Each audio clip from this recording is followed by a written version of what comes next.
Good evening and welcome to the Vail Symposium's program, What is a Writer's and Reader's Role in a ChatGPT World? In this interactive program, we will be exploring questions such as what is ChatGPT, what is our human role in this emerging technology, and what is our role as critical thinkers and readers. In the theme of this program, I asked ChatGPT to introduce our speaker, Clay Jenkinson. Clay Jenkinson, a distinguished intellectual and captivating speaker, is a prominent figure known for his profound insights at the crossroads of history, humanities, and technology. As an accomplished scholar, author, and host, Jenkinson has skillfully bridged the gap between classical literature and contemporary issues, offering a unique perspective on the human experience.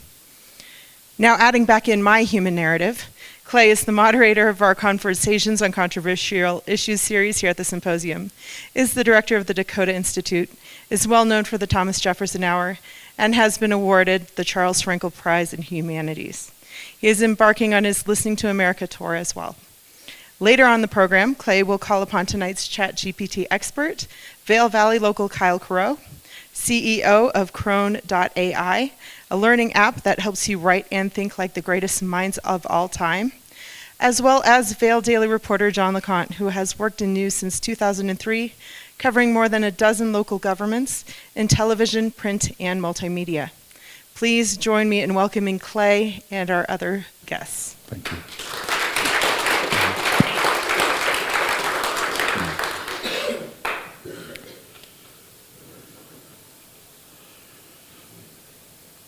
Well, good evening, everyone. I'm so glad to be here. I know it's a snowy night, so thanks for making your way here. If we have to spend the night in the church, we will.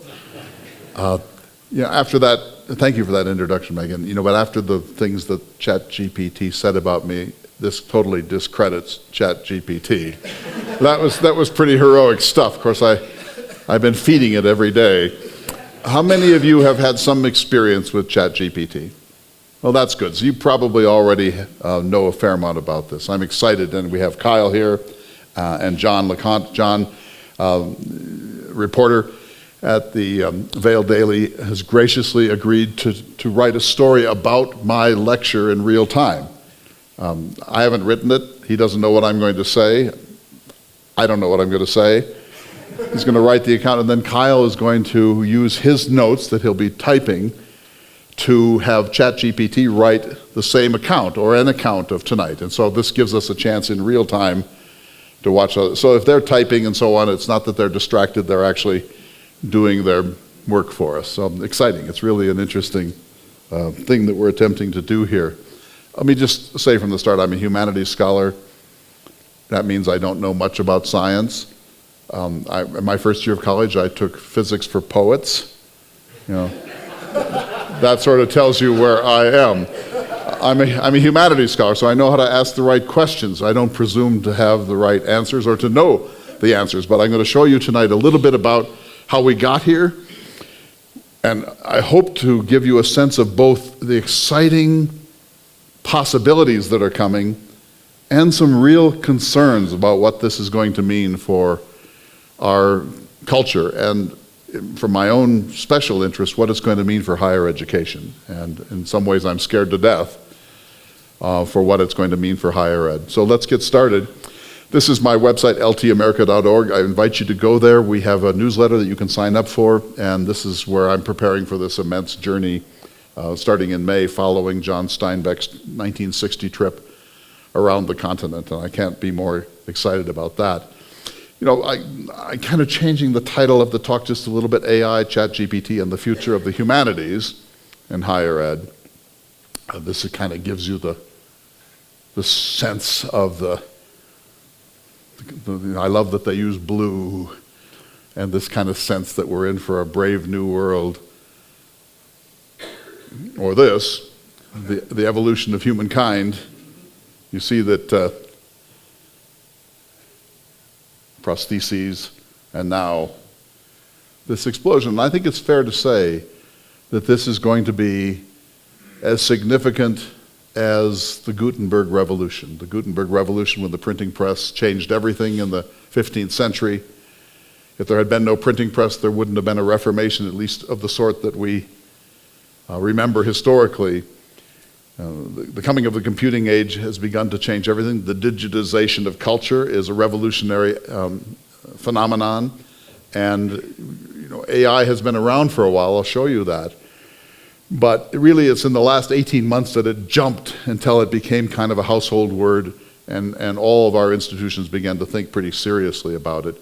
So here's my this is the takeaway. We have to stop asking if this is going to happen. It's happening. And now we have to determine how we're going to fit. But there's no preventing this from happening. It's reached a kind of independent takeoff point. And so, and I'll show you what I mean by that. So here's on the left, the world I grew up in, of 35 millimeter cameras. And remember when coffee was just coffee? 25 cents at the local service station. And then on the right, of course, computing and smartphones. Does anyone know what this is? This is a rotary telephone for anyone younger than 40. And I have a story to tell about that. So I was asked to give a commencement speech at a Catholic university a couple of years ago, about 5 years ago, and I wanted to talk about what smartphones represent. And so my mother, I grew up in western North Dakota. My mother still lived in the house that I grew up in, and down in my room down there was this rotary phone. And it weighs about 9 pounds. And so you can't put that in your vest pocket. And it was connected to the wall. And so I said to my mother, I'm gonna take that phone for this lecture. And she said, no, you can't do that because AT&T will come after us. Remember back then when they owned the phones and they were like incredibly proprietary about it? So in the end I took it, and she never really got over that. An act of anarchy by her own son. And I held it up in the speech and I said, and of course this is not even an exaggeration, I held it up and I said, this did one thing, and not very well either, and very expensive. When I was growing up, if we called my grandmother, who was a farmer in Fergus Falls, Minnesota, she said, who died? Because a long distance call meant something terrible has happened. And so think of it now when no one thinks today about the cost of a telephone call. My daughter is at Oxford University finishing up a doctorate on early modern history on the Tower of London. We probably talk 3 or 4 times a week for more than an hour on FaceTime. Free, well, not free, somebody's paying for it, but free. Remember 2001, A Space Odyssey, when he makes the call from the moon to his daughter whose birthday party he's missed? I sat watching that in 1969 and I said, that will never happen. And if it happens, it will cost $200,000 a call. Well, look what's happened. So I was going to bring these up one by one, but let's just look at them. There's the phone. And look what it can do now, the smartphone. It tells you your weather and the forecast. You can get the latest stock market. It's an odometer and your daily 10,000 steps. You can do your email on it. Your old tape recorder, remember the tape recorders we lugged around? It will record your voice. It does video editing. In fact, major Hollywood films have been edited on smartphones. It's a camera and a photo album. The Oxford English Dictionary I have in my house, it weighs about 100 pounds. It's all there on your smartphone. Searchable too. The Encyclopedia Britannica, a stopwatch, news feed. I have apps that will, if you take it up to any plant, it'll identify that plant, including its Linnaean binomial classification. And it'll show you the range of the plant. Landscape identification, looking at the stars and planets and recognizing which constellations are above you. I have an app that tells me when the northern lights are going to be visible in North Dakota. When I was growing up, we had a club. If somebody saw the northern lights, you had to call 5 people. And then those 5 people called 5 people. Today, you get a little bing and you think, maybe I'll go out. And this is, I only did this much because I ran out of space. You know what your smartphone can do. It's astonishing. I remember seeing Steve Jobs give a lecture around 1980, and he said, someday you're going to have a machine on which you can watch television and movies, and you'll be able to store all your photographs, and you'll be able to write to each other, and you'll be able to look things up. And I thought, what sort of a wacky utopian is this? And now we just take it for granted. It's like the world we just expect to exist. The interface. All right, so what I'm about to say, I know nothing about. Artificial intelligence is a technology that allows machines and computer applications to mimic human intelligence, learning from experience via iterative processing and algorithmic training, or to put it a little differently, AI systems work by combining large sets of data with intelligent iterative processing algorithms to learn from patterns and features in the data that they analyze, etc. So, that's not my interest. My interest is, now we have it, what does it signify? Remember when cars were made like this? Or how about this? Look at the number of people making an automobile. Around 1940, it took 40 people to make one car. Now it takes one person to make 40 cars. And look at it. That's the auto plant. Isn't that something? Gleaming, pristine, precise. They don't take breaks. They're not on Facebook. They're not downloading porn at the office. They're never sick. Amazing. Or this, look, this is shocking. So, I remember when, before 1997, I had a friend, and we used to meet every Wednesday to read the book of John, the Gospel of John, in Koine Greek. And we would afterwards, after we got over that, we would talk. And one day I said, it's only a matter of time before a computer beats the best chess players in the world. And he got angry, and he said, this will never, ever, ever happen. Remember that? This could never happen. 1997, IBM's Deep Blue defeated the world chess champion Garry Kasparov, and here he is. The man on the right is just watching the machine. He doesn't know chess from checkers, and Kasparov is attempting to figure out his next move, and here he is. And he lost. He lost that match, the second. He won the first one, but when they had a rematch in 1997, the computer won.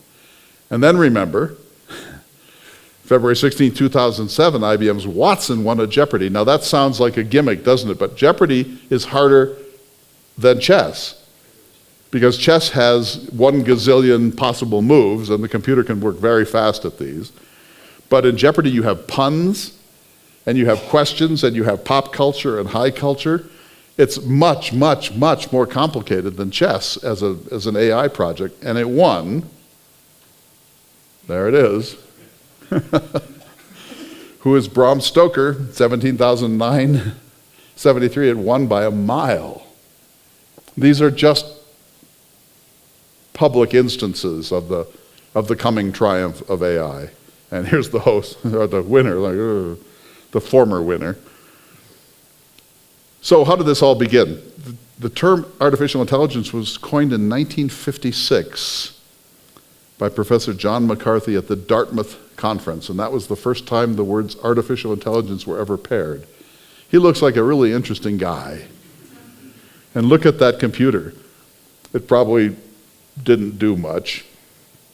In 1991, the birth of the internet, really closer to 1995, but in 1991, CERN, which is the accelerator in Switzerland, Tim Berners-Lee put together the first website online. I remember before websites, do you? And then suddenly, this miracle happened, and now there are millions and millions of new websites per week. Most of them pornography, but still. Around 2015, the self-driving car. I was in Washington State, and I was being interviewed for something, and I ordered an Uber to get to the airport, which was about 45 minutes away, and the driver rolled up in a Tesla, and so I got in, and he said, we went for a little while, and he said, do you mind if I just let it drive us to the airport? And I said, okay. And it drove us flawlessly to the airport. And he and I were talking back and forth, and he said, if you ever want me to put my hands on the wheel, just let me know. We came to a place where there was a pothole, and the car knew there was a pothole. I mean, this is just getting rolling. So one of the questions I want to raise as a humanities scholar is, have we entered the era of post-truth? Remember when you first heard the word post-truth? It was around 2016. I don't know what coincidence that would have. But we started to think, well, what is post-truth? I actually thought it was sort of a gimmick or maybe just a political slur about the MAGA movement. But now I'm convinced that we are in a post-truth time. And I'll try to make the case for this. This is a Slovakian politician for whom audio was generated saying that he was rigging the election. And he lost to a far-right candidate because they had created this audio, this plausible audio of him admitting in private that he had rigged the election. He also said some nasty remarks about beer, and that really upset the electorate. And so he lost. Days before a pivotal election in Slovakia to determine who would lead the country, a damning audio recording spread online in which one of the top candidates seemingly boasted about how he'd rigged the election. And if that wasn't bad enough, his voice could be heard on another recording talking about raising the cost of beer. The recordings immediately went viral. The candidate who was pro-NATO and aligned with Western interests was defeated in September by an opponent who supported closer ties to Moscow and Russian President Vladimir Putin. Or this, in New Hampshire, a fake version of President Joe Biden's voice was featured in robocalls that sought to discourage Democrats from participating in the primary. AI images that falsely depicted former President Donald Trump sitting with teenage girls on Jeffrey Epstein's plane circulated on social media last month. No, that wasn't Trump, that was Bill Clinton. A deep fake posted on Twitter last February portraying a leading Democratic candidate for mayor in Chicago as indifferent towards police shootings. This is done routinely now. It's almost impossible to detect. It's only getting started. It's going to make it possible to ascertain truth. Think about that. We always believed that there was kind of a baseline of truth, and although there could be lies and distortions and mischaracterizations, we could get to the source and say, no, that's truth. But this is so confusing and clouding the cyberscape that it's going to be almost impossible to discern truth. And imagine how this will be used by opposition groups, and not just political opposition. I think you know who this is. She's the one that's trying to destroy Trump's re-election because the Super Bowl of next week has been rigged by the deep state. Did you know this? So here she is, looking the way she looks. You probably noticed this. Sexually explicit AI-generated photos, and that wasn't one of them, of Taylor Swift have flooded the internet, and we don't need to calm down. Swift may be one of the most famous women in the world, but she represents every woman and every girl when it comes to what's at stake in the future of artificial intelligence and consent. Think of that. Imagine this. Imagine if your teenage daughter, or son for that matter, were the editor of a college newspaper somewhere, and suddenly photos of that person appeared on the internet in some incredibly compromising way. And then you would spend weeks, months with legal help trying to put this back in the box, but it doesn't return to the box. What is the future of privacy?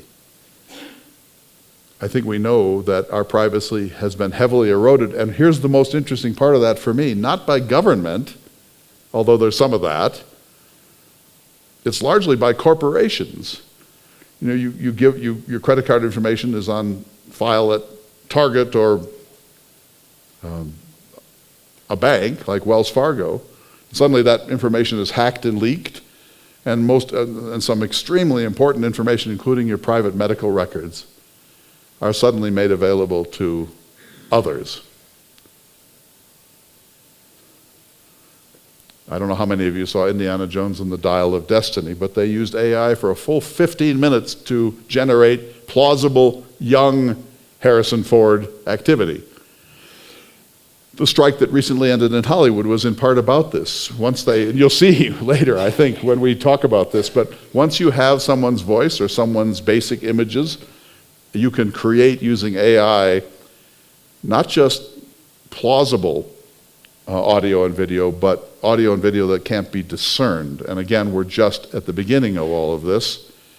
This is fake Drake, and we have one 2-minute and 20-second news clip I want to play about this, James, if our tech will work for us.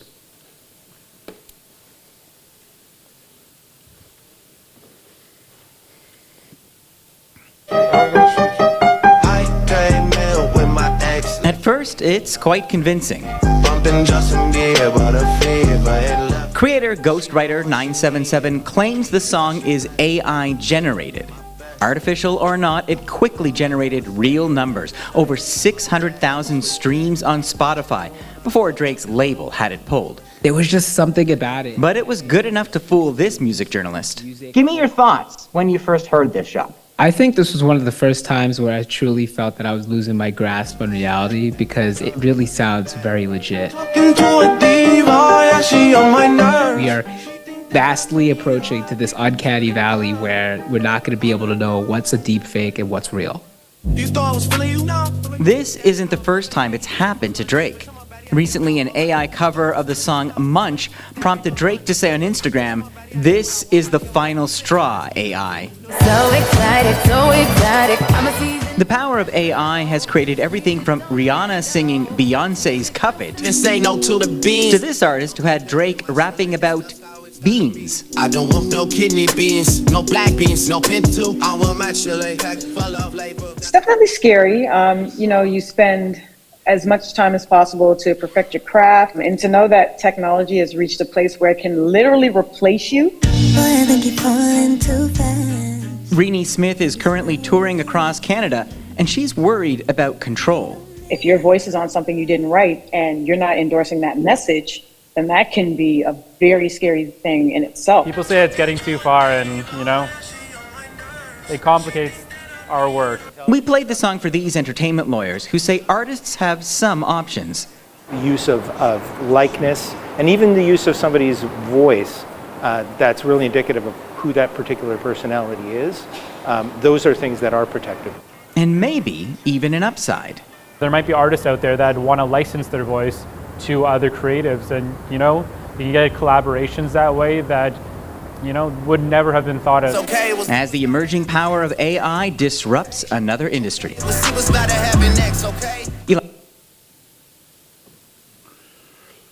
So let me just, as we reach this point, how many of you are really worried about this phenomenon? And how many of you are, well, it's just another thing? Well, it'll be interesting. We're going to have a good Q&A session here shortly. I'm deeply worried about it. For example, you heard this conspiracy theory that Taylor Swift is helping Joe Biden be reelected. She may or may not endorse him. What if somebody creates an endorsement from her that is indistinguishable from the truth? Imagine the chaos that ensues. And this is going to be done in every direction all the time, and it's getting less expensive every day, and there are people, and I mean no disrespect, who can just generate this at will in front of an audience. No tricks, nothing behind the curtain. It's just, my daughter is able to do this in ways that I'm not. Her daughter will be able to do it in ways that she can't even imagine. You probably heard this one, that AI completed Beethoven's unfinished 10th Symphony. Well, finally, Beethoven. I should tell you my one joke. I don't tell jokes, but you probably have heard this one, that a group of people went to his grave in Germany, and they were led by a docent, and when they got there, they heard this strange music, and they couldn't make sense of it. And they came back the next day, and it was, again, strange music, but they couldn't identify it, and then finally said, "Oh, that's the 7th Symphony, but it's being played backward." You know what the church guy said? Well, that's Beethoven decomposing.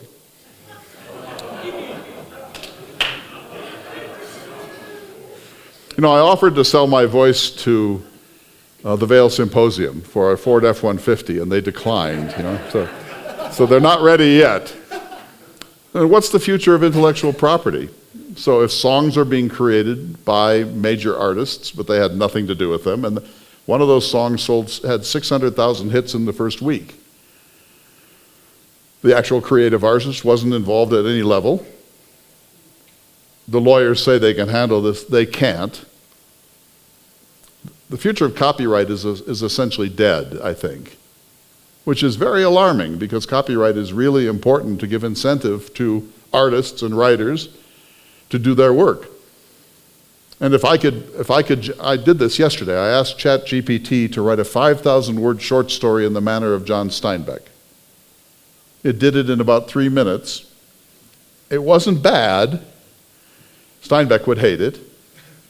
But it wasn't bad. And of course, I don't even have premium ChatGPT. I don't know what you get with that. And what's the future of human identity?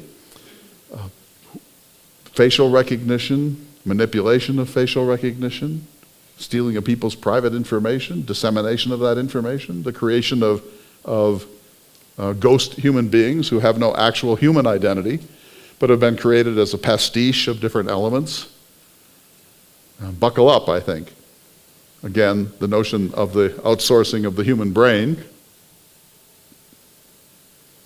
So I want to talk a little bit about higher ed. It's of a particular interest to me. So let's say that I'm a professor teaching a core humanities course, and I have 20, let's say you're all my students. And we're reading Hamlet. So I've asked you to purchase Hamlet in the bookstore. Some of you got it electronically. We're going to talk about it for maybe 3 class sessions. And then I say, okay, your assignment is to write a 5,000-word essay on why Hamlet delays. So one of the most difficult of all questions in literature, why does Hamlet delay? I asked ChatGPT to do that. You won't be able to read this, but here's what it did. Well, that's actually, sorry, I'll come to this. This is the old way of learning where the professor poured knowledge into your head. That was known as sage on the stage. That's over now. When I give lectures at any of the universities that I'm associated with, on the first day I say, I'm not going to stand up here and tell you the causes of the Civil War. You have this, and this is more accurate, more compelling than whatever I would say. When I was going to college in the 1970s, the professor was central because that's the only way we could learn. We read books, read encyclopedia, and listened to the professor. Well, today, let's say the lecture's on Hamlet. If you go to YouTube, you can find 1,000 lectures on Hamlet, some of them by the best Shakespeare scholars of the world, free. And your professor, I might be that professor, is up there saying, here's what Hamlet's all about. That now is kind of a waste of classroom time because this little device has more information in it than Thomas Jefferson dreamed could exist in the universe. Right there. I don't know how it works. And when I do this, some of the students show a little skepticism, and then I say, what was the last basketball team that was unranked that won the Final Four? And before I get that out, someone says, oh, Villanova. It's that good and that fast for factual information. All right, so let's say that I ask you to write this essay, Why Does Hamlet Delay? Missing it, I'll just tell you it. Don't worry, James, it's fine.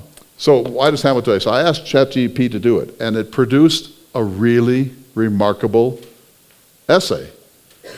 As a professor, if I got that essay from one of you and didn't know how it was generated, you'd get at least a B+. At any university in this country, that ChatGPT essay could get a B+ or a B. Don't worry, James. No, it doesn't. All right, there it is. So this is the, it's too small to read, but I just wanted you to see what it did. And this is only a shortened version of it. You could say, do this in 100 words, do this in 500 words, do this in 5,000 words. But it got it right. Why does Hamlet delay? Hamlet delays because he's introspective and he's contemplative. He's torn in his conflicting emotions. Hamlet delays because he's not sure that the ghost is real. Hamlet delays because he's the kind of person who questions everything. Hamlet delays because the king is surrounded by a security system. And then, of course, Hamlet delays because if he didn't delay, there'd be no play. One of the great insights about Shakespeare was by A.C. Bradley, who was a famous 19th century Shakespeare critic, and he said, the tragedies are remarkably different. For example, Hamlet and Othello. If you switch the characters and Othello is the star of Hamlet, he comes down having seen the ghost, goes into the king's chamber and kills him, end of play. Because that's Othello. But if Hamlet were Othello, when Iago is trying to corrupt him and seduce him into believing that his wife is committing adultery, Hamlet would see through that in an instant. So it wrote this essay. The student can produce this plausible B or B plus essay anywhere in America without reading Hamlet. So if I asked my students, I won't say you, if I said, write a 5,000 word essay on why Hamlet delays, do you remember this time in your life? They would struggle. They'd want to give up. They would write down some outlines. Their prose would be clunky and imprecise, and the punctuation might be off, some of the spelling. And they would bring in the essay, and it would be a kind of okay average essay on Hamlet, but it would be theirs. And they would have read the play, and they would have struggled with the play. I don't know if you remember this, but in the back of student newspapers, long before the internet, there was a little ad saying, want term papers? And you could call this number, and for $45, they'd say, what do you want to know? We've only got a few, but and then you would choose. Now, this is free to anybody. Yes, you can say we can try to detect this. I'm sorry to say the way I would detect it is that there are no typos. You can tell an actual student has done work when there are problems, because that's what we're doing. We're learning to master punctuation, grammar, prose, etc., and formatting. So the really clever student is going to go take this and then redo it, cut and paste it and change a thing here and change a few things there and add a sentence or take something away, shift the vocabulary a little so it's undetectable. That person still didn't have to read Hamlet. And so what is this going to do for us? It's going to force us to change the way we teach, because there is no value in having someone do this if they haven't read the play. And so it's almost everything's going to have to occur in real time in class so you can watch it. You're going to have to confiscate all their devices as they walk through the door. And that doesn't seem to be a very useful way to teach anymore. And so it's already the case that we're in a sort of post-literate era. Now that these tools exist, they are really changing everything. And so, I suppose you could say that this, if you did this on day one when you got the assignment, you could print this out, although no one prints anything anymore, and think about it over a week or two and then go up to write your own piece, but this would have provided a plausible outline or gotten you started. But you didn't do the thinking for yourself. When I was in college, if you wanted to go buy the Cliff's Notes for something, you would sneak in the bookstore wearing some sort of a trench coat, because the thing you never wanted to have happen was to be caught by your professor buying the Cliff's Notes. The average student has an infinite number of resources today that don't require you to read the book or to try to make sense of the Mona Lisa or the Guernica. There's no good news here. This is only bad news for higher ed. Great news for information, because this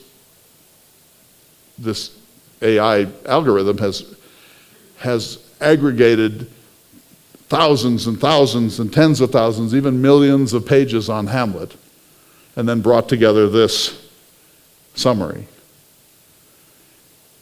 I'm going to go back here. I can do it, I think.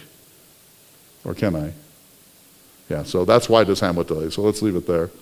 Then this one I wanted to show you too. And I'm sorry we're slightly out of sequence, but this is Mount Ebert. Albert, sorry. And you know that there is a move to change its name, right? Because he wasn't the greatest man who ever lived. And so I asked ChatGPT to write an argument that the name should be changed, and here it is. I just give you a couple of them here, but number one, historical reckoning with Native Americans. Number two, indigenous recognition. This happened in South Dakota. Black Elk Peak was formerly known as Harney Peak. This recently happened. Symbolic representation, tourism and identity, educational opportunity. So it laid out a solid case why Mount Albert should be changed in its name. Then I said, well, defend it. And then ChatGPT defended it. And it said, well, this is just again, that's the first one. So the defense is, it's always been known that that's part of the historical landscape. He's not a great man in every sense, but he did make contributions to the settling up of Colorado. These traditions exist. We should be cautious about changing them unnecessarily. Think of all the signage and the new atlases and the new maps that will have to be printed if we do this, et cetera, et cetera. You see where this is headed. This is marvelous. It's really useful if we're having a discussion. I didn't do any thinking myself. All I did was type a question. I have no stake in this fight. My suggestion is we should change it, but these are good arguments not to.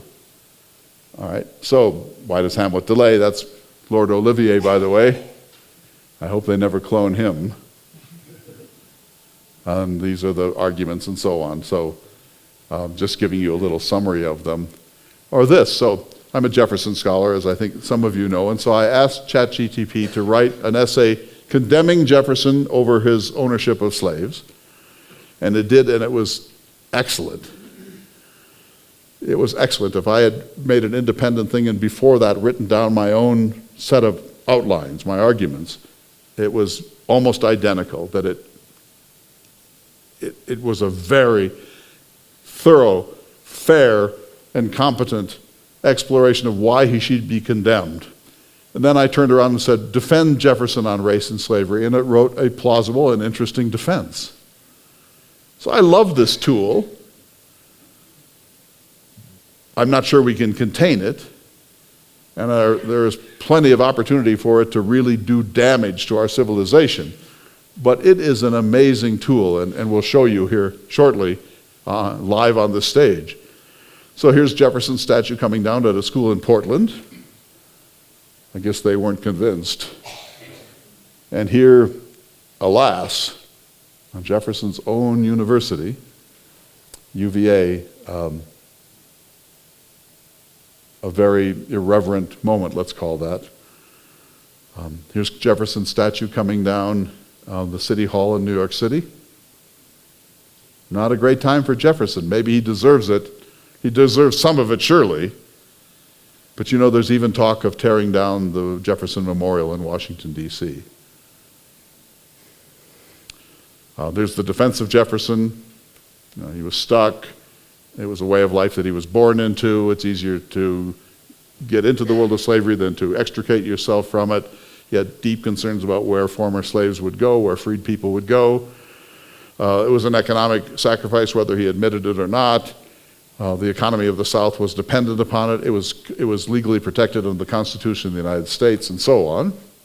And then when you turn the tables, it says he was a fundamental hypocrite. How can you say all men are created equal and do that sort of thing, etc. So you take my point. It is a marvelous tool. And now when I have to give a lecture on something, I will frequently say, give me an outline of Einstein's contributions to relativity. I won't stop there, but it is an enormously effective tool if properly employed by responsible people. And it's all just happened. I have the free version. This is only 2024. Imagine what it's going to be in 2028. It's just, I remember when you first got on the internet and your phone, you're plugged into the wall and the screeching and the noise and so on. That's where we are with this. Just wait. So I asked it to write a haiku. You saw Japan landed that wonderful probe on the moon and it tipped. And they're actually the 20th nation to land something on the moon. And who do you think will be first next with humans on the moon? Us or China? If that had happened in 1957, there would have been riots in the streets of America. Now I think people will mostly shrug. So I said, write a haiku about Japan's failed moon landing. Here it is. Moonrise in the east. Japan's dreams soar but miss the mark. Hope lingers in space. And I've had it write limericks and haikus day after day, and it's amazing how, here's the issue, here's the problem with it. There's not a great deal of depth. There's almost no nuance. And of course, there's no originality because it's aggregating material from all over. And so there's a shallowness at times. This is not a bad haiku. If you had your students write the haiku, they'd be all over the map. This one at least is on focus. This took about 3 seconds. Then, you know Taylor Swift. I don't know her work well, but I know there are a lot of breakup songs. How many of you think this is the last relationship of her life? So that's cynical, of course. Let's hope that it's a match made in heaven. But I'm guessing not. So I asked it to write a sonnet. Now, as you know, a sonnet is a 14-line poem with an elaborate rhyme scheme. And I didn't ask it what kind of sonnet. It could have been an Italian sonnet. It could have been an English sonnet. It chose to write an English sonnet. Here she is. That is not a doctored photograph, so far as I know. But see, you could get his tongue out of there if you really wanted to, and it'd be a much better photo. All right, so here's this lovely sonnet. And notice the rhyme scheme. This is a classical Shakespearean sonnet. 3 quatrains and a closing couplet. In Kelsey's dusky glow our love did bloom, beneath the moonlit sky our hearts entwined, but shadows crept and whispered thoughts of gloom, and now alas, we leave our love behind. That's a good quatrain. I don't know about dusky. The streets of Kelsey echo with our song, a melody once sweet, now tinged with pain, in whispered winds our memories belong, in every corner love's refrain. Your laughter, like the bells that chime at dusk, once filled the air with joy and sweet delight, but now in silence love begins to rust, fading like the stars that leave the night. Well, that's not very good there. And then the closing couplet. Though Kelsey's streets may whisper of our past, our love once strong is fading far too fast. When you go home tonight, write a sonnet. Just go home tonight and write a classical English sonnet, 3 quatrains and a couplet. I dare you. Just try it. And then go to ChatGPT, and I'm hoping all of you will play with it after this if you haven't already been saturated with it. But then pick any topic and have it write a sonnet. And then try to write your own sonnet about the same subject. What it can do extraordinarily well. How about doctored and fake photographs? Here are 2. This is Donald Trump being ruthlessly arrested. This never happened. Arrested, yes, but ruthlessly, no. And this is Joe Biden falling. This has happened in other ways, but this is a fake photograph. Can you detect it? This is where we're headed, folks. All right, so that gets us started. Now, here's the deal. John LeConte has been writing the story. He's going to write for a little longer here. We're going to give him 10 more minutes, or more if you need it, but just raise your hand when you're done. And whatever the deadline is, I like to push it by. Reminds me of Douglas Adams, The Hitchhiker's Guide to the Galaxy. He said, I love deadlines. I love to hear them swish over my head. And then Kyle is going to do some magic at that point. So carry on, gentlemen, and now we'll do Q&A. And if we have any on the stream, we'll do that too. So who has a question or a thought about all this? Yes, here's one over here. I'll bring the mic to you, speak directly into it, and we'll do this until John gives us the signal. Here we go. Yes, sir. Hey, thank you. Number one, Clay, it's always a pleasure to see you here. 2 quick ones. Can't AI detect fake AIs? And can you direct you said he wrote the sonnet, or the chat wrote the sonnet in a English style. Can you say write one in this style? Yes. Or make a this that has less academic thing. Make it more this. Make it this. Can you nudge it and push Yes. it? So, and Kyle will tell us a little bit more about that later, but so a sonnet is a 14-line poem. The one that we had is 3 quatrains in a couplet, and you saw the rhyme scheme: A, B, B, A, B, B, A, B, B, A, C, D. I could say, do it without any rhyme whatsoever. I could say, do it with, as an Italian sonnet, which is 8 and 6. I could say, use only 2-syllable words and nothing of more. I could say, throw in a French term from time to time. In other words, there's no end to this. And the fact, I knew that this could happen, so I wrote this sonnet. I pulled up this sonnet. I didn't ask for anything except a sonnet on this subject. And I think it's a plausible poem. I don't think it's the worst breakup poem ever written. But I didn't know that it was going to do a Shakespearean or an English sonnet. I was really impressed with that. I didn't have time to say, now write an Italian sonnet, but I think there's no end to the way you can manipulate this. So, yes, I think that's your question, right? And also, can't AI detect? To a degree, yes. Oh, my mic's off. They have watermarking teams that try, but they're actually losing the battle. It seems to me that the clever are always on the offensive end of this and not on the defensive end. Exactly. Yeah. And so it's just going to get better and better and better. So detection, yes. And the lawyers on that television clip said, oh, well, we could go after these people. Try it. Just try. What kind of money do you think it would cost one of us to defend ourselves against something like this? Hundreds of thousands of dollars at minimum. So there's a discouragement. And the detection and the conviction of these people is extremely hard even now, and of course it's only going to get more sophisticated over time. James?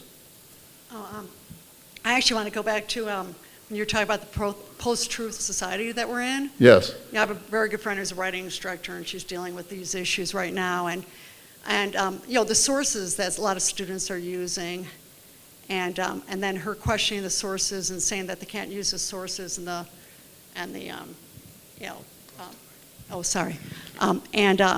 just that, the students get very upset because she will not, allow the sources that they're using.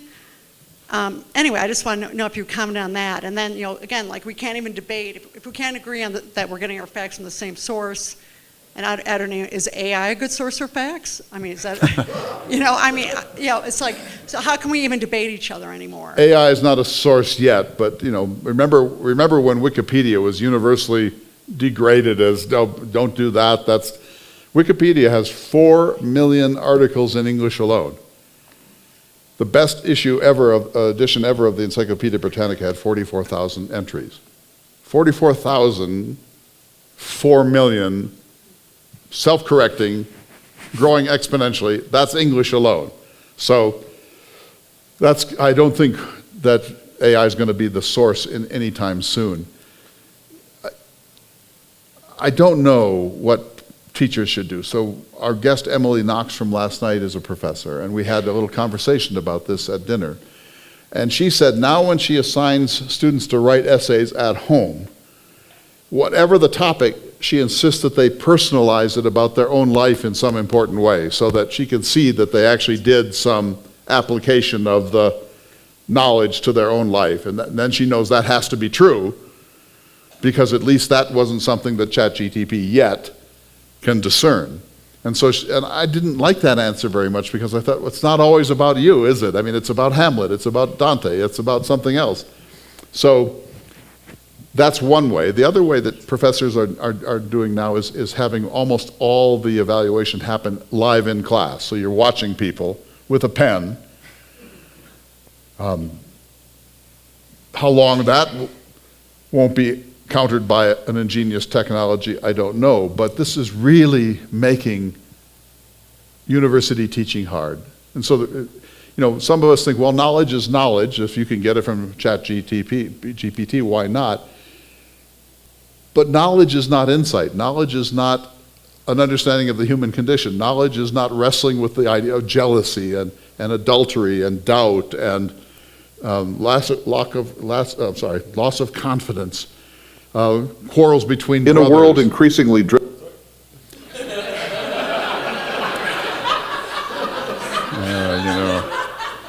I knew not to bring a tech guy, So, think of it. These fundamental questions of what it is to be human, we all wrestle with. And so we wrestle with them ourselves. We wrestle with them with our families, maybe. We wrestle with them with our best friends, maybe our pastor, a counselor, an advisor. But also with great works of art. And those great works of art give us a matrix, to use a kind of techno term, but they give us a kind of a networking system of ideas and locutions and images and symbols and so on that enable us, when those moments come in life, to have somewhere to have reference to the angst that we feel. When I was 18, Hamlet spoke to me as the most important thing ever written. Less so now, because I'm not an 18-year-old anymore. Now I'm really in the King Lear phase of my life.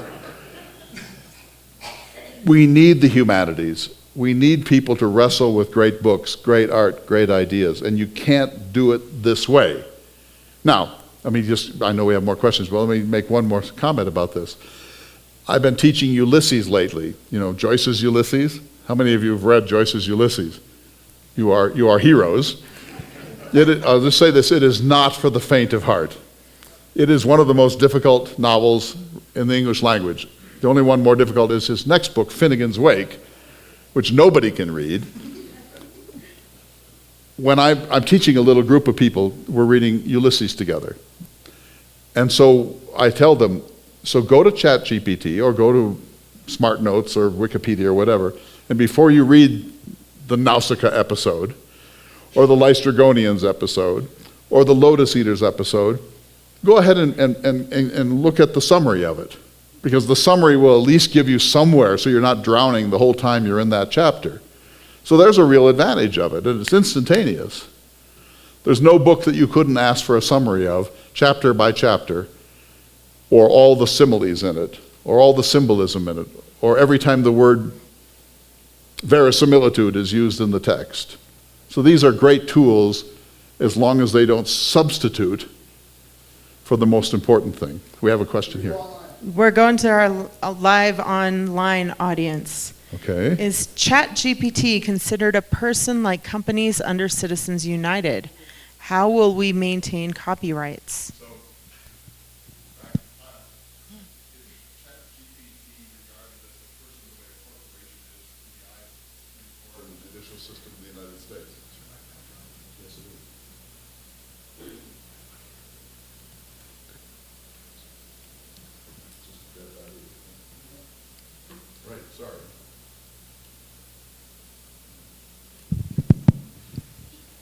The tech fights back.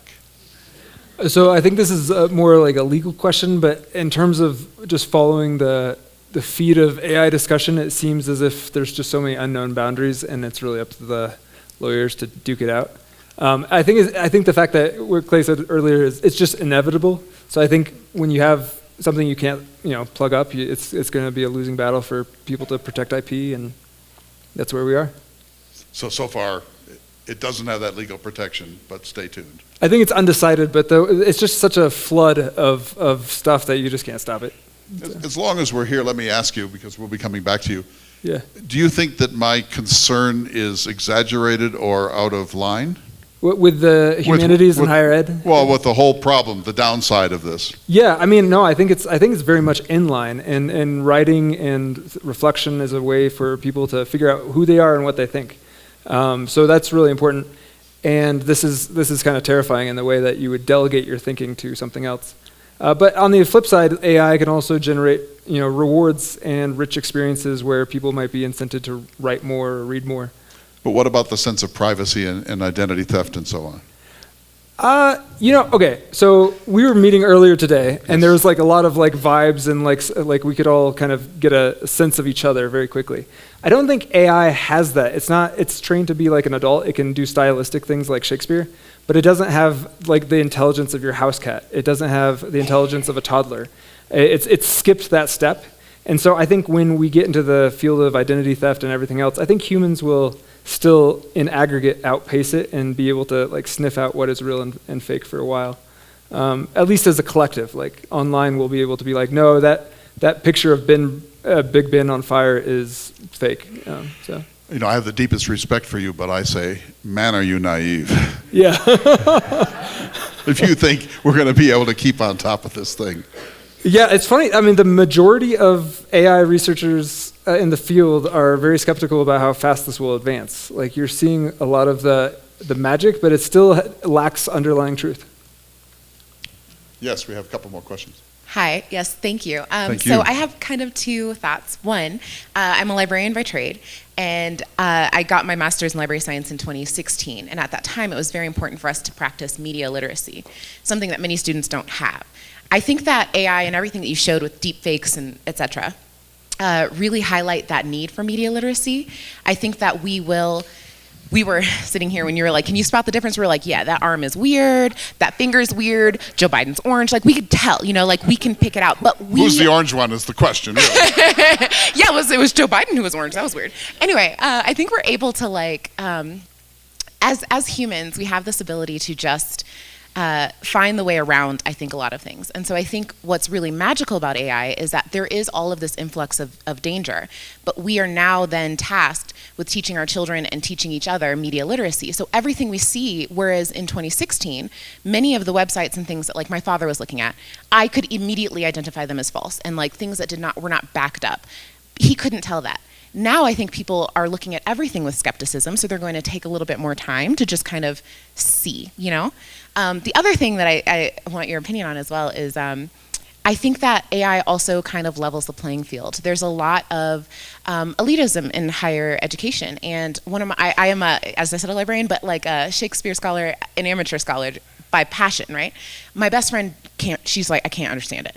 But she can use ChatGPT to like help her understand and parse. So if in a classroom you took that Hamlet essay and you generated it in the classroom, and then you said, hey, now let's have a conversation. Tell me your thoughts on this. Like, how would you personally relate? I think that maybe what will happen is perhaps people will write fewer essays outside of the classroom. Maybe they'll write more in. Maybe they'll actually, our generation, we own typewriters. Like, maybe we're more apt to sit and do those types of things because we are drawn to that. So I just would love to know your thoughts on like if you think A, that we'll be more media literate, and B, if you think that we will then resort to more quote unquote archaic forms of technology in order to combat that. Yeah, really good, really thoughtful, good questions. I don't know the answer to this. I think that it's, yes, you maybe could detect what's wrong with those two photographs, but next year it'll be harder, and the year after that harder still. And so I think that we're in the early stages of this, and I believe that this is going to advance, I think, more quickly than Kyle believes, although he actually knows what he's talking about. I believe you're right that these are great tools and they could level the playing field.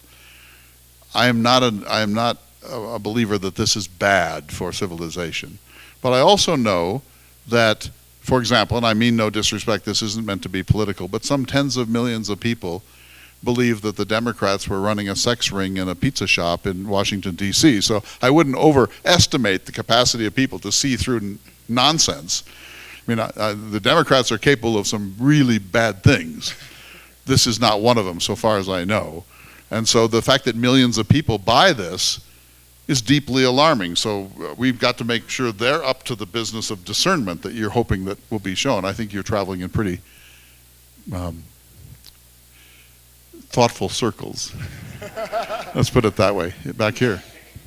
I really appreciate the discussion. I hope it's useful. I hope this is useful to you. Thank you for Tina, the previous speaker, about the universities. The universities are 1,200 years old. It's a very, very, very old format. And I think of electricity. Electricity changed the world, right? It's probably the greatest invention ever. There were candle makers going like, oh, electricity is going to put us out of business, right?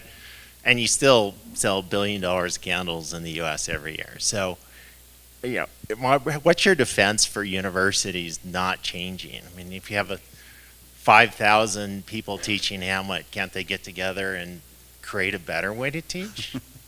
I don't know that they can create a better way to understand Hamlet. There's only one way through Hamlet, and that's to wrestle it to the ground and let it wrestle you to the ground for a while, and to really let it percolate, and to look up all the words, and to listen to it, and to listen to the magic of Shakespeare's language. I remember when I first read Hamlet as a freshman in college on the 5th floor of the old library, and I was 18 years old. I was from a small cattle town in western North Dakota.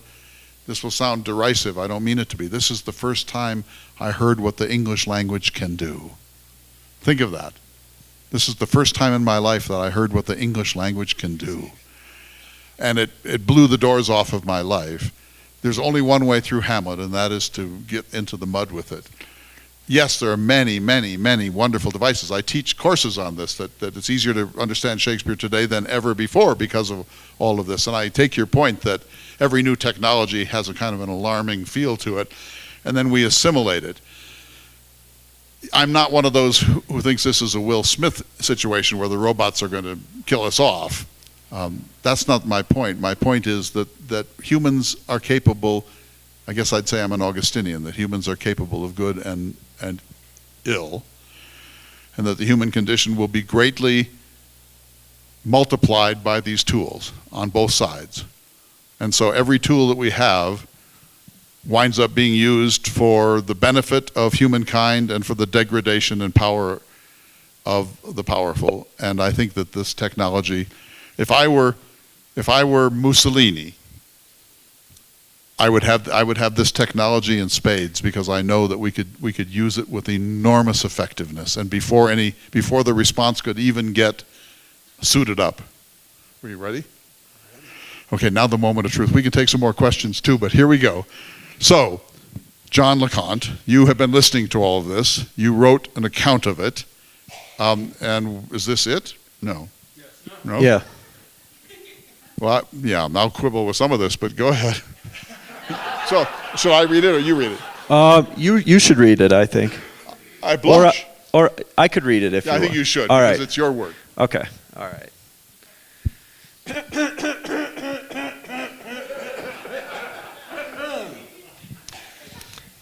Renowned speaker Clay Jenkinson has spent a lifetime acquiring genuine intelligence on a variety of issues. On Wednesday, however, the Oxford University Rhodes Scholar was interested in a different form of intelligence, that of the artificial variety. Jenkinson, in speaking to a crowd of 40 lovely, good-looking people at the Vail Symposium event in Vail, asked the question, what is a writer and reader's role in a ChatGPT world? The answer Jenkinson landed on was not an encouraging one for higher education. There's no good news here. There's only bad news for higher ed, Jenkinson said. Using Shakespeare's Hamlet as an example, Jenkinson asked ChatGPT, why does Hamlet delay? The essay he received, in near instantaneous turnaround, would receive a B+ in his class on Hamlet, he said. Now a student can produce this plausible B-grade essay anywhere in America without reading Hamlet, Jenkinson said. But there were giveaways that the essay had been AI created, Jenkinson said. The way I would detect it is there's no typos, he said to a room full of laughs. Jenkinson described a world where professors assign essays and students produce papers using AI as a post-literate era. Now that these tools exist, they're changing everything, he said. Jenkinson also described the current era as a post-truth era in which thought, public opinion, and even elections can be manipulated using AI. Using the defeat of Slovakian politician Mikhail Semenka as an example, Jenkinson described how AI contributed to his defeat. Semenka lost to a far-right candidate because they had created fake audio of him saying he rigged the election, Jenkinson said. He also made some nasty remarks about beer, and that really upset the electorate.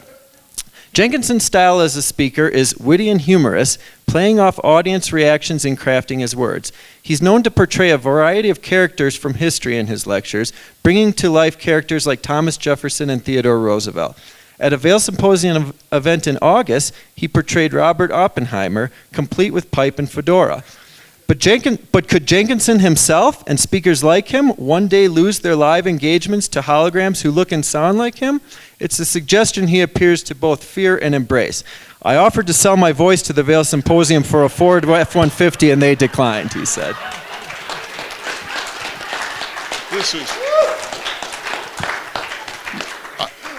First, I promise you this was generated spontaneously live. There's no background here.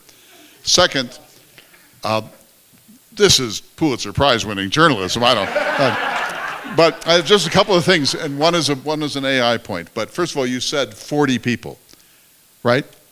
I believe this is the largest audience in the history of Vail.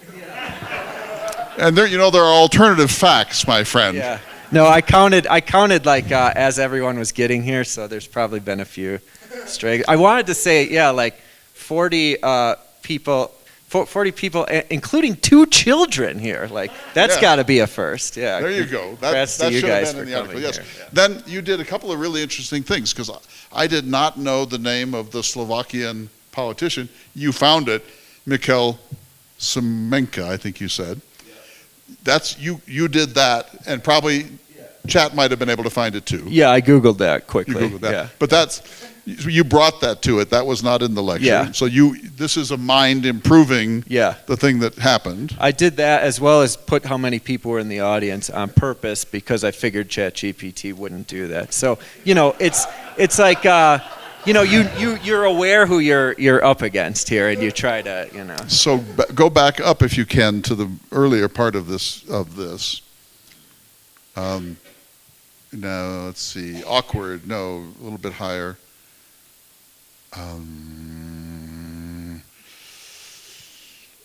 Wow. Keep going. You'll notice several times I point out the room full of laughs, right? Yes, a room full of laughs. That's another thing that I feel like the robot won't necessarily look for the word variety. You used the word variety early on.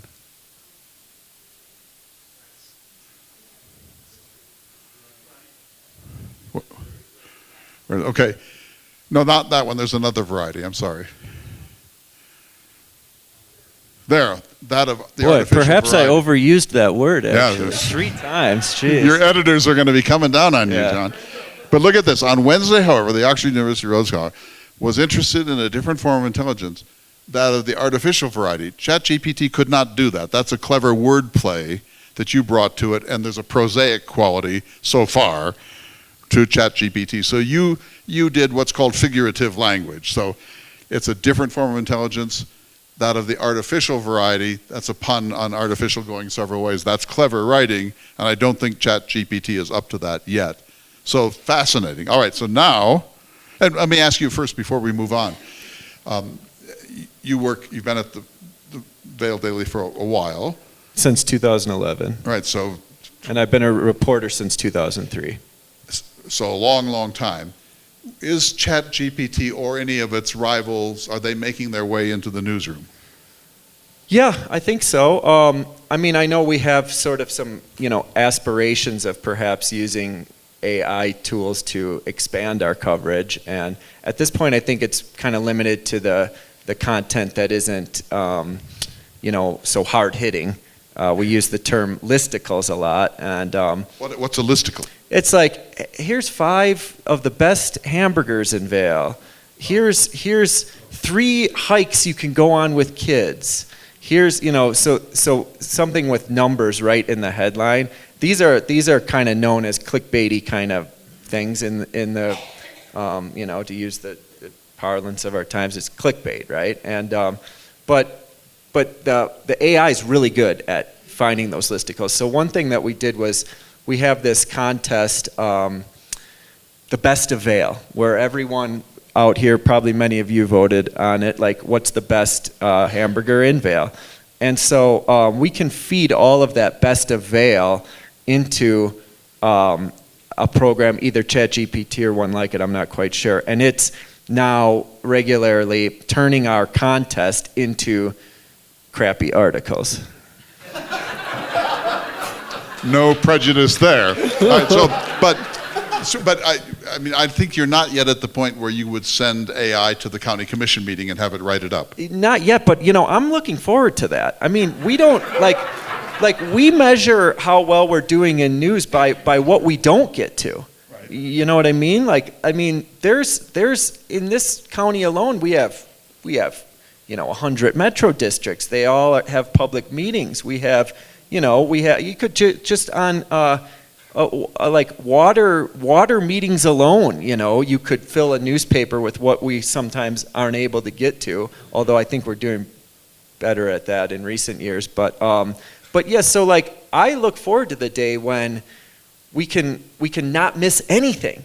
That's what annoys me as a writer. I look at the end of my year and on how successful I was, and all I look at is those stories I missed, and not the ones that I got to and did well. So I look forward to the day where we can take the audio transcript of the Upper Eagle Regional Water Authority meeting and that extremely dry stuff, no pun intended, and feed it into something like ChatGPT and have it spit something out. And who knows, perhaps it'll be more objective, dare I say, because it doesn't come with our implicit biases, That was a sharp comment on your own profession there. Yeah, well, hey, the reporter who doesn't acknowledge his own biases does a disservice to his audience. We're not robots like we all. Yeah, so I mean. So you did this in real time. We so appreciate you being a good sport, John LeConte from the Vail Daily. Well, now let's see what the. Now, so then I asked my friend Kyle to take notes while this was going on. Exactly, yeah. And now he's going to have ChatGPT generate the story of tonight. Absolutely. So tell us a little bit about what you're doing. And first of all, just to set expectations, this is not Deep Blue versus Kasparov yet, because ChatGPT, half the audience has played with it, so you guys know it lacks depth, as Clay said. And people are working on that. It's an interesting problem to solve. But I did want to explore tonight what ChatGPT is and how we're going to write a prompt to get it to perform a little bit better than it otherwise would if you just asked it. And in exploring that, you kind of see how human ChatGPT can actually be. So for instance, I prompted it with something that is well known in the research community, and I prompted it with, let's go to the top, you're a Pulitzer Prize winning editor-in-chief for The New Yorker. Your job tonight is to provide post-event coverage for the following symposium lecture by Clay Jenkinson. So giving it this persona of a Pulitzer Prize-winning editor-in-chief actually makes it perform better. This is a well-known trick in AI. And it's kind of interesting because the... yeah. You can seduce. You can flatter, you can seduce, yeah. It's a very human thing. I'll send you flowers if you... Even that works, because you can actually, in some cases, you can actually say, I will give you $1,000 if you get this right. Now, whether AI will eventually collect on that money is up to the future and whether it becomes AGI. But right now, you just pretend to give it money and it'll actually perform better. And if I say, you third-rate reporter for a small North Dakota cattle town, yeah. Does it perform down to that? Yeah, I haven't tried that. That's a clever trick. I would love to see. Does it get offended? It's so polite when it does get offended. Let's put it that way. But did any of you know this? I did not know that you could massage ChatGPT and flatter it and cajole it and shame it and. And it's extra surprising because behind ChatGPT, there's just two things. There's a huge list of numbers, right? It's a matrix of things. It's like weights and biases. And then there's a tiny little program, and its only job is just to predict the next word in a sentence, right? So if I say, the dog chased the, can you fill in the blank? Right. So it's all, when we say, is ChatGPT intelligent or is it creative or whatnot? Well, we're actually talking about the fact that it's a world-class fill in the blanker, essentially. That's all, its intelligence stems from that. And when you get to big numbers, it becomes kind of magical. So like Clay has spent a couple decades with Jefferson, so he can answer questions on behalf of Jefferson because he knows Jefferson intimately. ChatGPT has spent the equivalent of centuries, digital centuries, with human text. And so it knows how to fill in the blank for human speech. right? So the fact that it can mimic Shakespeare is great, but it actually kind of tends towards the mean. So tonight, I just plugged in a little bit. We're not going to do the whole thing. But I said, before you write this post-event coverage, please slow down and think step by step about what the most unexpected insight from tonight's event is. Now, the funny thing is, when you tell it to slow down, the latency is the same, so it comes back just as quick. But the response is better. So as if it had slowed down, it's now actually doing a better response. It, as it were, slows down? Yeah, it doesn't slow down, but it as it if it were. pretends to slow down. Yeah. And it gives you a better product. Because it's more deliberate. Take the weekend and then Take come back. the weekend and come back, yeah. And these are all documented. You got to do all these experiments and see what it comes out to. Yeah, Shame and rebuke. The funny thing is, the AI research community finds all these tricks, and it's the first time in history where the rule book has been actually written after the thing was created. So we created the thing, and now we're kind of discovering all these tricks as we go, if that makes sense. So anyway, it's not going to perform nearly as well. Maybe we'll revisit this event in 2030 and we can actually try to outcompete, because that was an excellent essay. What I have done is I've taken what was generated from tonight, and just to not deprive you of how fast it generates, in case you guys haven't played with it yourself, we'll just redo that real quick. Yeah, in fact, one of the best things to do would be to take John's and say, like, hey, like, look at the interesting qualities of this essay. Can you update yours to reflect what's good about it? Compare the differences of fact. Yeah, yeah. So this is, how fast it generates. Like Clay said, the novelty of this is that it goes so quick. Now, I did this in advance so that I could pull off another little trick. Earlier today, I took samples of Clay's voice from his podcast, and let's see if this works. World increasingly driven by. So real quick, this is what's generated from tonight's event. So this is Clay, AI Clay, speaking as. I had nothing to do with this whatsoever. You're not a ventriloquist, right? In a world increasingly driven by technology's relentless march, Clay Jenkinson's recent Symposium lecture served as a poignant reminder of the challenges and opportunities that lie at the intersection of artificial intelligence, AI, and the humanities. The lecture, a part of an interactive program featuring a real-time comparison between a human journalist and AI-generated content, offered an unexpected yet profound insight into the future of education, literature, and truth itself.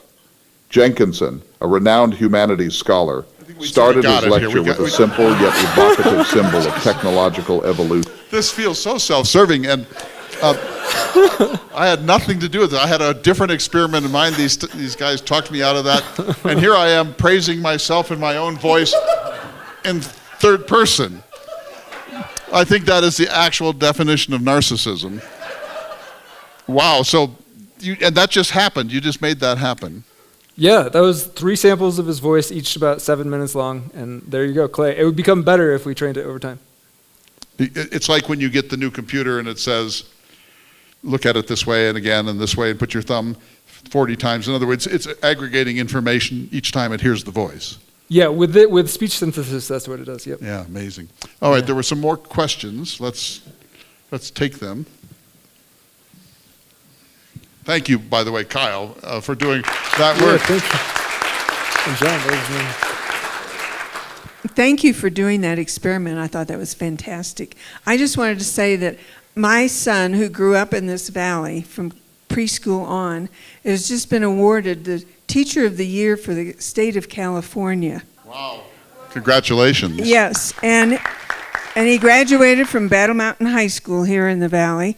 But he posted recently, this last week, he wrote this on Facebook. He said, conversing with AI lesson yesterday. Amazing. Kids engaged in back and forth conversation about a story we had read.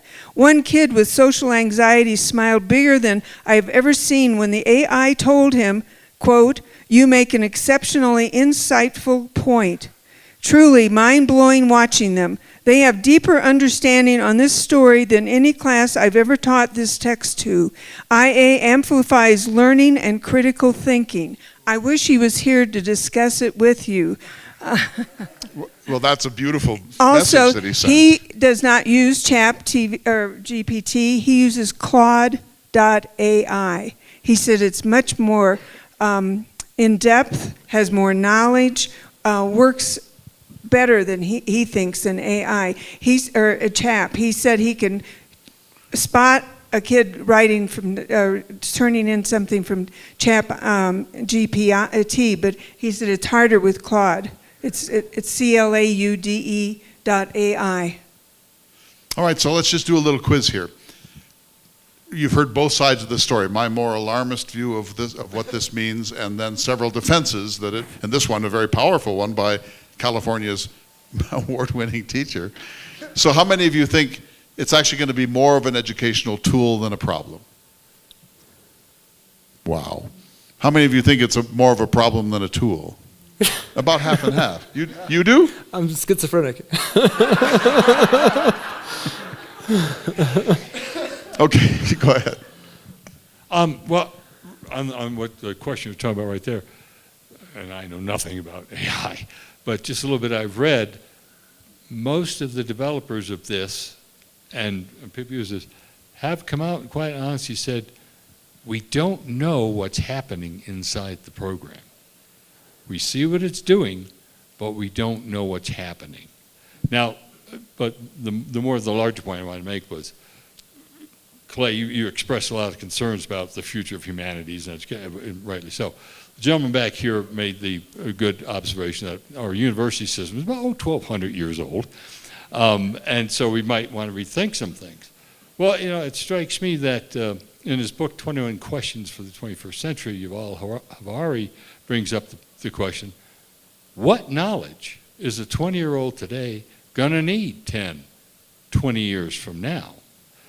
Not to disparage Hamlet, and I personally think we should be teaching that, but maybe we need to look at the focus of this as, well, you just have to get with Hamlet wrestling in the dirt. Maybe it should be more, this is why Hamlet is important, this is what it means to us, these are the kinds of things you should be looking for, and for it to go forward, because we really, at this point, I don't think we know what knowledge we're going to need in the future. First of all, Cliff, how dare you do this? How dare you say maybe Hamlet's shelf life has come and gone? Don't you dare say something like that. Let's roll back the tape here. So there's knowledge, of course, and then there's insight and depth and passion and thinking and developing a sensibility to discern art and music, to have a discerning temperament. These are different things.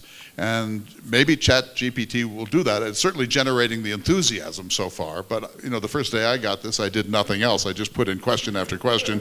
And then at about the third day, you think, okay, I kind of got it. And so we'll see how long it's as fresh as it currently is. But I'm just going to say I'll say this categorically, and I'm sure this will label me as a Luddite. The fact that our civilization is eroding and abandoning the humanities is a very, very grave problem. And this isn't about my employment. This has nothing to do with that. I believe that the reason that we are as paralyzed as we are as a nation is because we don't have civics education. People don't know what's at stake, that it's all been eroded until we do not have an understanding. And that doesn't mean you just read the Declaration of Independence and the Bill of Rights and the Constitution. We need to be thinking and discussing and wrestling with these questions. And yes, those documents are important, but so are other things. The letters of Jefferson, the Federalist Papers, art produced during that time, poetry, the first American novels, the lexicographical work of Noah Webster, and so on. And these are things that have a knowledge coefficient, but the insights don't come from the knowledge alone. They come from two things. Three things. One is you alone in a room or the library wrestling with this stuff, thinking about it. What does Hamlet mean? Why am I reading Hamlet? Does this speak to me? Why are the words so strange? What's really going on here? So that's you with ideas, sometimes texts. The second thing is you with your roommates at 2 a.m. in the dorm hallway. Remember this when you talk about the nature of life and is there a God and are we alone in the universe and why are girls so weird? Those conversations that occur are some of the best conversations ever, and they require that location, that place, that safe space, and we are now eroding that safe space at our major institutions, and that's another horrible problem. And the third is the relationship between a human live professor or mentor and a human live student. And I know for myself that the whole difference in my life came from a handful of professors who made the difference. And to think that that isn't essential to this. Yes, the institutions are 1,200 years old. I went to Oxford. My college was 1340. My daughter's at Oxford. Her college was 1280. And the architecture is spectacular, therefore. But it's also a place that has such a tradition and ethos that the people who have a connection to it feel ennobled by the chance to wrestle with great thought. And that feeling, and you see it at Yale, and you see it at Princeton, and you see it at CU Boulder to a degree. The architecture isn't quite as groovy. But you take my point that those atmospheres are safe space for humans to spend some time before they get into the work cycle, really thinking about the fundamental questions of life. And I don't see how that happens without Hamlet or its equivalent in there somewhere. We have two more quick questions. I am mindful of time. If you have to go, please go. But I feel that everybody's really into this. We'll wrap up in 5 minutes. So we have two quick ones. James, I'm mindful of time too, but it's too perfect for me not to ignore this. He's talking about the humanities, and I think they're threatened as well. So I don't want to plug this, but the entire last 18 months we've been working on reinventing the humanities with AI. Tell us just a little bit about that. Yeah, and this is also a counter case. Duolingo exists as a way to learn languages online, and Google Translate exists. So you can use tech to be lazy and just translate words, or you could use tech to learn a language. And Duolingo rewards you for learning, so it makes learning more fun. So we've taken that approach using AI to make learning the humanities more fun. So we even have modules on Hamlet, where it rewards you for guessing replicating the author's language. It annotates. It actually makes you write and then gives you feedback on that writing from the perspective of the original author. Clay recorded this thing from Richard Rhodes, and we just fed it to the AI. And AI is our production assistant, and it turned it into an interactive lesson in 20 minutes. So there's as much reason for optimism, but I agree in the importance of the humanities. So. Well, my sense now learning about your company is that you're going to need a humanities scholar as a kind of a consultant, and that you wouldn't want to go forward without that perspective right at the center, and that, a retainer, she's my co-founder right there. A retainer That's of my wife. a couple $100,000 per year would be just fine, Yeah. So now I think you've seen the first bargain on stage. There you go. Yeah. So I was listening to this, and I think that something that I thought was interesting was that a lot of what you're describing AI is doing, humans have been able to do with our technology for decades. Like Hatsune Miku is a holographic pop star that's been touring Japan for 20 years. With anyone with enough knowledge in Photoshop can create way more believable fake imagery than AI is capable of currently. And so as I was kind of listening, I was just thinking, and I think, Kyle, you might be in a unique position to address this, and you kind of did just now, but do you think that the kind of overarching fearful view of this technology could actually be hindering a holistic conversation about the appropriate uses of it? I mean, now I'll flip sides and defend Clay's argument. Mobile phones have made teen suicide rates triple, right? So we have to be super cautious about the effects. If we robbed humans of the ability to think through, indecisiveness with Hamlet, I think it would diminish us. That's why I'm schizophrenic. I agree with Clay. I also think there's a chance for us. I do think alarm is the wrong response to this phenomenon. I'm fascinated by it, mostly, just fascinated by it. And I see its potential for good. It's everywhere. But I see its potential for ill, too. And I worry about that. And I don't know that as a society, we've had a bad record in the last 100 years of staying ahead of our technologies. When the first atomic bomb was detonated at Alamogordo in the desert of New Mexico on July 16, 1945, the scientists there started to think about fallout in a serious way for the first time. Think of that. that they knew that there would be radioactive fallout, but they had been so busy doing other things they hadn't really, and then it was about to happen, they thought, oh, I wonder what fallout is going to look like. And so our technologies tend to get ahead of us. This has been true for a long, long time. And I don't want to get into this, but think of the technology of the AR-15. That weapon, you know, in Jefferson's time, a really troubled 19-year-old who just broke up with her boyfriend or his girlfriend might get in a fist fight. Today, that same person can take an AR-15 into a school and kill 500 people. So the tech is fascinating, but the tech has been, you know, Freud said that thanks to technology, humans have become a prosthetic god. And what a marvelous term, a prosthetic god. He said, but we lurch like a prosthetic god. That's, I'm not sure, is going to continue, the lurching. So it's all over the map, and I don't want to be an alarmist, but I think it would be a mistake for us to move into this era without asking some really, really hard questions and not accepting the initial answers either. To end on a slightly positive tech note, there's one question quick about the tool that was used to synthesize your speech, as well as what do you think is the best use and implementation of ChatGPT? Well, I don't know the tool. What was the 11 tool? labs. But there are lots of them. Yep. And so this, I've seen this, but I was astonished to have my intellectual property stolen without my permission. And now I just said I'm never coming back. I'm just going to say, ChatGPT, generate sound. And for the moment, we'll put up like a cardboard cutout of me, and then later it'll be much more sophisticated than that.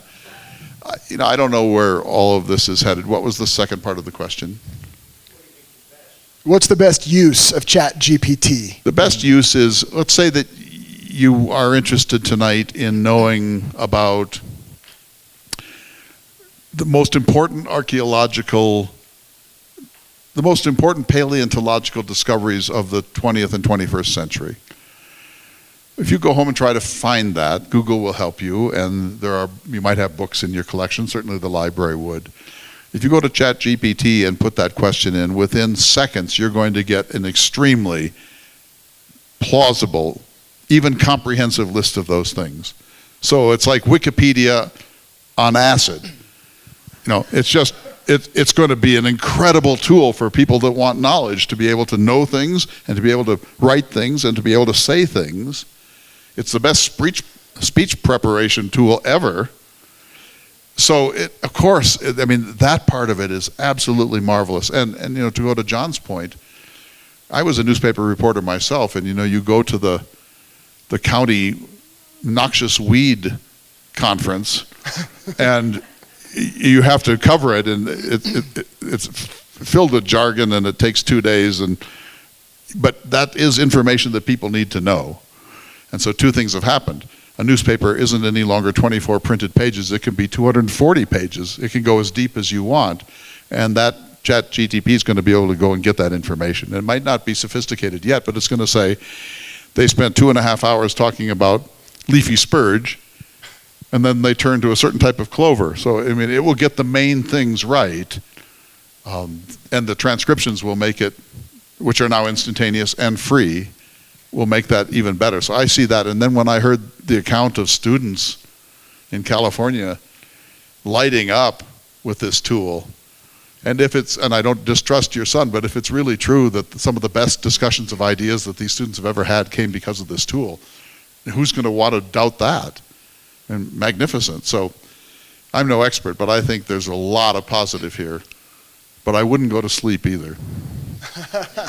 So I think we're done, right? So go ahead, James. Do you have a final thought that's a little less grim? Look, I'm going to fake my knowledge for the rest of my life. This is like a gold mine. Are you kidding? You know how hard it is to like, if you wanted to actually give a lecture on the greatest paleontological discoveries of the 20th and 21st century, and then you can have it within seconds? One of them is on February 29th, right here at the Vail Interfaith Chapel with Ken Lacavera. Anyway, thank you very much. Clay Jenkinson, Kyle Curo, John LeConte. A few very brief closing thoughts for you. We have over 130 recordings available on our YouTube channel and website, one of which is from January 11th, a program that was entitled The Promise and Peril of Artificial Intelligence. If this is interesting to you, I highly encourage you to go check out that recording. Again, we have weekly programs through April 9th. Go peruse them all at vailsymposium.org. We are live streaming. Please tell your friends and your family who aren't lucky enough to be here in Vail to tune in with us. Clay is back on March 20th and 21st, another conversation on controversial issues, and then a second program. And then finally, you can find John LeConte daily at the Vail Daily. Pick up a paper every day all over the place, or visit vaildaily.com. Kyle Curo, you can follow him, and I highly encourage you to get involved. Crone, CRONE.AI. I've been playing with this for the last month, and it is fabulous. 5 minutes a day, clears your mind and focuses your energy. It's really a wonderful experience. And then Clay Jenkinson is at ltamerica.org, listening to America, ltamerica.org. And finally, Clay mentioned the birth of the internet. And I'm just going to give you a little teaser. August 13th, we will have a very special program with someone who is involved in that moment in history. So save the date for August 13th. So John, we'll look forward to the front page banner headline on this very story tomorrow. Yeah. Everybody get the Vail Daily tomorrow. On behalf of all of us at the Vail Symposium, thank you for spending your evening with us, and good night.